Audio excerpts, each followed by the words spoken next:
மக்கள் இனமென்ற தமிழ்நாடு வணக்கம். பின்னால் தினையளவு நிலைமேலும் கிடைக்கும் என்றால் செத்தொழியும் நாள் எனக்கு திருநாளாகும் என்கின்ற பாரதிதாசனின் பாடலோடு உங்கள் அனைவரையும் சந்திப்பதில் நான் மிகுந்த மகிழ்ச்சி அடைகிறேன். வணக்கத்திற்கும் போற்றுதலுக்கும் உரிய திரு IAS ஆபீசர் செல்வம் அவர்களே, என்னுடைய இனிய நண்பர் பழனிசாமி அவர்களே, மிகவும் தெளிவாகவும் அழகாகவும் விளக்கமாகவும் பேசி அமைந்திருக்கக்கூடிய டாக்டர் தங்கராஜன் அவர்களே, எல்லாவற்றிற்கும் மேலாக இந்த கல்லூரி நன்றாக இயங்க வேண்டும் என்கின்ற பெயர் ஆவலில் அடிக்கடி எங்களோடு தொடர்பில் இருக்கக்கூடிய கல்லூரி முதல்வர் அவர்களே, என்னை போன்ற சாதாரண குடும்பத்தில் இருந்து பிறந்து வந்து எதிர்காலத்தில் ஒளிமயமான ஒரு தமிழகத்தை உருவாக்க காத்திருக்கக்கூடிய எனது அருமை சகோதரர்களே, சகோதரிகளே, உங்கள் அனைவரையும் சந்திப்பதில் நான் மிகுந்த மகிழ்ச்சி அடைகிறேன். இந்த நிகழ்ச்சியில் என்னை அழைத்த பொழுது நான் அவர்களிடம் சொன்னேன், எங்களுக்கு பல்வேறு சட்டம் ஒழுங்கு பிரச்சனை இருக்கிறது, எனவே எங்களுடைய பெயரை போட வேண்டாம், ஆனால் நான் வருவதற்கு முயற்சி செய்வேன் என்று. இப்பொழுதும் தமிழகம் முழுவதும் ரயில் மறியல் நடந்து கொண்டிருக்கிறது. வேலூரில் ரயில் மறியல், குடியாத்தத்தில் ரயில் மறியல், அரக்கோணத்தில் ரயில் மறியல், பல்வேறு இடங்களில் ரயில் மறியல் நடந்து கொண்டிருக்கிறது. அதற்கு மத்தியில் நான் உங்களோடு நின்று ஒரு 5 நிமிடங்கள் மட்டும் பேசிவிட்டு என்னுடைய வேலைக்கு நான் திரும்பி சென்று விடலாம் என்று நினைக்கின்றேன். இந்த நிகழ்ச்சியில் என்னுடைய பெயர் அழைப்புதலில் இல்லாவிட்டாலும் கூட நான் வந்து பேச வேண்டும் என்று ஆசைப்பட்டதற்கு ஒரு அடிப்படை காரணம் என்னவென்றால், என்னுடைய தாயும் தந்தையும் 2 பேருமே படிப்பறிவில்லாதவர்கள், 2 பேருமே கூலி வேலை பார்த்தவர்கள், 2 பேருமே மிகவும் பிற்பட்ட ஒரு கிராமப்புற பகுதியில் எந்தவித அடிப்படை வசதியும் இல்லாத ஒரு கிராமத்தில் பிறந்து வளர்ந்தவர்கள். எனவே அந்த குடும்பத்திலிருந்து பிறந்து நான் இன்று உங்கள் முன்னால் நின்று பேசிக் கொண்டிருப்பதற்கு ஒரே காரணம் கல்வி.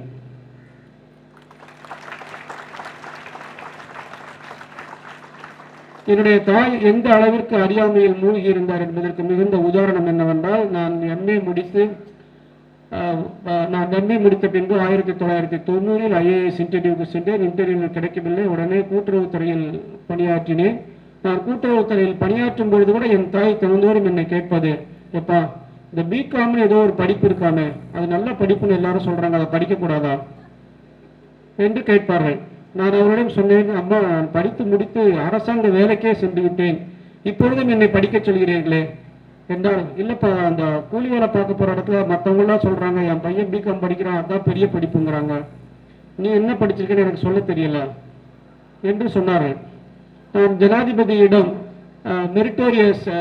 Meritorious award for public service அது வாங்கி அவங்கள்ட்ட காட்டினப்ப கூட அதனுடைய வேல்யூ அவங்களுக்கு புரிஞ்சுக்க தெரியல.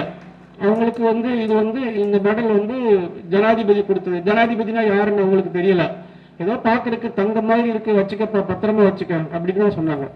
இந்த குடும்பத்திலிருந்து நான் இங்கே நிற்பதற்கு காரணம் கல்வி. அந்த வாய்ப்பு இப்பொழுது உங்கள் கையில் இருக்கிறது. தயவு செய்து கல்லூரி காலத்தை வீணாக்காதீர்கள். தயவு செய்து நான் ஒரு போலீஸ் ஆபீசர், ஒரு DIG, 4 டிஸ்ட்ரிக்ட் இன்சார்ஜ் இருக்கிறவங்க, 120 போலீஸ் ஸ்டேஷன் போக்குறவங்க, நான் உங்கள்கிட்ட ரெக்வஸ்ட் பண்ணணுங்கிறதெல்லாம் அவசியம் கிடையாது. இருந்தாலும் உங்களிடம் வேண்டி விரும்பி கெஞ்சி மன்றாடி கேட்டுக்கொள்கிறேன், இந்த கல்லூரி காலத்தை வீணாக்காதீர்கள். தயவு செய்து இந்த கல்லூரி காலத்தை வீணாக்காதீர்கள். இந்த 3 ஆண்டுகள் நீங்கள் எந்த அளவுக்கு உழைக்கிறீர்கள் என்பதை பொறுத்துத்தான் உங்களுடைய வாழ்க்கை. ஒரு ஏழ்மையில் இருக்கக்கூடிய, சாப்பாட்டுக்கே வசதி இல்லாத இருக்கக்கூடிய ஒரு குடும்பம் அடுத்த தலைமுறையில் பணக்காரனாவது என்பது உங்கள் கையில் தான் இருக்கிறது. உதாரணத்துக்கு நான் ஏற்கனவே சொன்னேன், என்னுடைய பெற்றோர்கள் தாய் தந்தை 2 பேருமே கூலி வேலை பார்ப்பார்கள் என்று. எனக்கு 2 பெண் குழந்தைகள் இருக்கிறது, 2 பேருமே மருத்துவர்கள். எனவே சமுதாயம் எந்த அளவிற்கு மாறி இருக்கிறது என்பதை பாருங்கள். இதற்கு காரணம் கல்வி. நானும் ஒரு கிராமப்புற கல்லூரியில் படித்தவன்.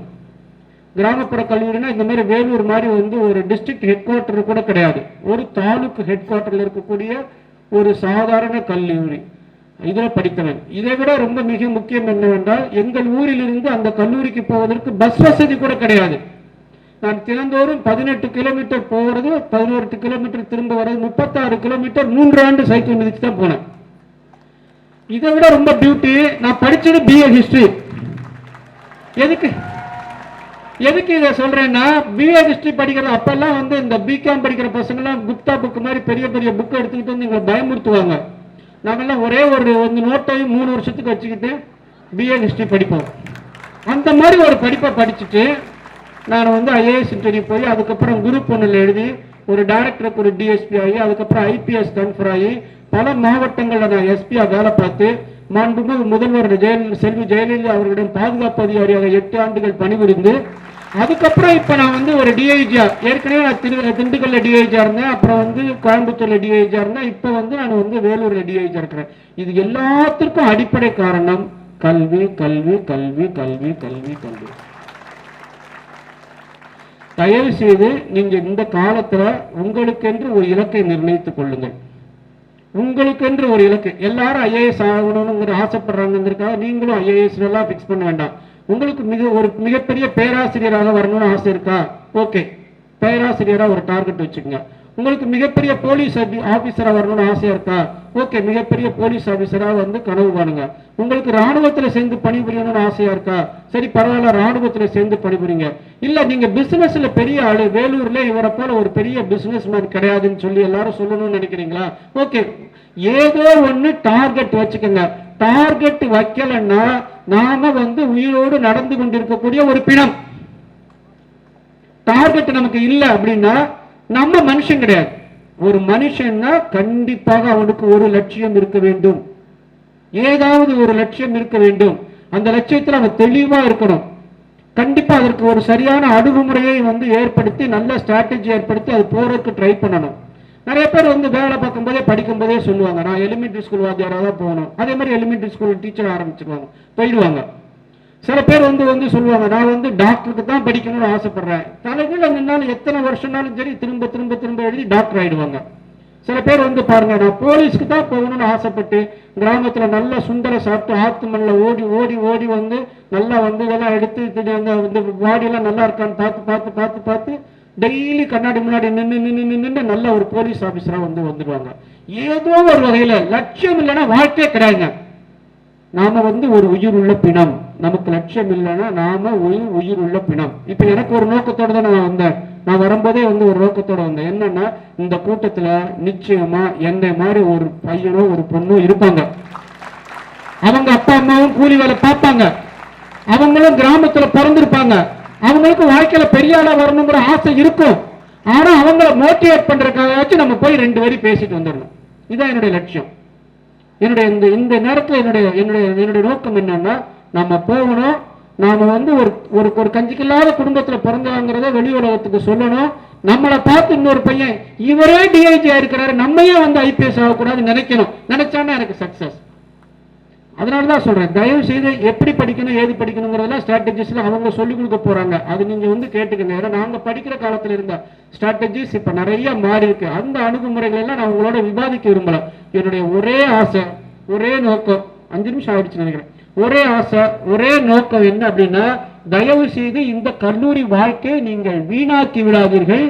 உங்களுடைய அறிவை வளர்த்துக் கொள்ளுங்கள், தலைமை பண்பை வளர்த்துக் கொள்ளுங்கள். 3 வருஷம் உள்ள வரும்போது நீங்க எப்படி இருந்தீங்களோ அது முடிஞ்சு 3 வருஷம் கழிச்சு வெளியில போகும்போது ஒரு உன்னதமான மனிதனாக, ஒரு உயர்ந்த மனிதனாக, ஒரு லட்சிய மனிதனாக, ஒரு தலைமை பண்புள்ள ஒரு மனிதனாக, மிகுந்த ஒரு அறிவோடு இந்த உலகை என்னால் எதிர்கொள்ள முடியும் என்கின்ற தன்னம்பிக்கையோடு நீங்கள் இந்த கல்லூரியிலிருந்து செல்ல வேண்டும் என்று வாழ்த்தி, இந்த வாய்ப்பு இவ்வளவு இருக்கு மத்தியிலே வந்து என்னுடைய நண்பர்கள் திண்டுக்கல்லேருந்து வந்திருக்காங்க. நான் திண்டுக்கல்ல எஸ்பியாவும் இருந்தேன், டிஐஜியாவும் இருந்தேன். ப்ரொஃபசர் மனோகரன் சார் இருக்கார், அவருக்கு ஒரு பெரிய கல்லூரி பேராசிரியர், ஓய்வு பெற்ற கல்லூரி பேராசிரியர் ஆல்பர்ட் இருக்கிறாரு. அவங்கெல்லாம் திண்டுக்கல்ல எனக்கு வந்து 2010 தொடர்ந்து எங்கூட நாங்கள் எல்லாரும் ஒன்று போல பயணிச்சுட்டு இருக்கிறவங்க. அவர்களுடைய வேண்டுகோளுக்காக நான் வந்து அந்த நட்பை மதிப்பதற்காகவும் உங்களை பார்த்து உங்களோடு ஒரு வார்த்தை பேச வேண்டும் என்கின்ற ஒரு உன்னதமான நோக்கோடு வந்தேன். இந்த வாய்ப்பை நல்கிய அனைவருக்கும், குறிப்பாக நம்முடைய செல்வம் சாருக்கு, அதுக்கப்புறம் இந்த இன்ஸ்டியூட்டினுடைய ஹெட்டாக இருக்கக்கூடிய தங்கராஜன் சாருக்கு, அப்புறம் வந்து ஒரு ஆல்பர்ட் சாரு, மனோகரன் சாரு, என்னுடைய இனிய நண்பர் பழனிசாமி, அவர் நிறைய நல்லா பேசுவார். Palaniswami sir has produced n number of IAS officers in Tamil Nadu. Is an excellent orator. ரொம்ப நல்லா மோட்டிவேட் பண்ணுவார், நிறைய டிப்ஸ் கொடுப்பாரு, நிறைய சிடி போட்டிருக்காரு. இப்ப இவர் சொன்ன மாதிரி தயவு செய்து விருப்பம் இல்லாதவங்க எந்திரிச்சு போங்கன்னு சொன்னாங்கல்ல, நான் சொல்றேன் வந்து ஒருத்தங்க கூட போகக்கூடாது. கடைசி வரைக்கும் அவருடைய பேச்சை கேட்டுட்டு கண்டிப்பா போங்க. கேட்டெல்லாம் கொஞ்சம் க்ளோஸ் பண்ணிடுங்க மேடம். ஆமா, கேட்டெல்லாம் க்ளோஸ் பண்ணிடுங்க. டீ, காஃபி, டிஃபன் எல்லாமே உள்ளே வச்சு கொடுத்துருங்க. அவங்க வந்து எல்லாத்தையும் கேட்கட்டும். அவங்களுக்கு வந்து தேவையோ தேவையில்லையோ அதை பின்னால ப்ராசஸ் பண்ணிக்கலாம். முதல்ல எனைத்தானும் நல்லவை கேட்க, அனைத்தானும் ஆண்டு பெருமை தரும். தேங்க்யூ. வீடியோ உங்களுக்கு பிடிச்சிருந்தா லைக் பண்ணுங்க, ஷேர் பண்ணுங்க, சப்ஸ்கிரைப் பண்ணுங்க, கமெண்ட் பண்ணுங்க, பெல் ஐக்கன் பிரஸ் பண்ண மறந்து போயிடாதீங்க. அப்பதான் நாங்கள் போஸ்ட் பண்ற வீடியோவோட நோட்டிஃபிகேஷன் உங்களுக்கு வரும்.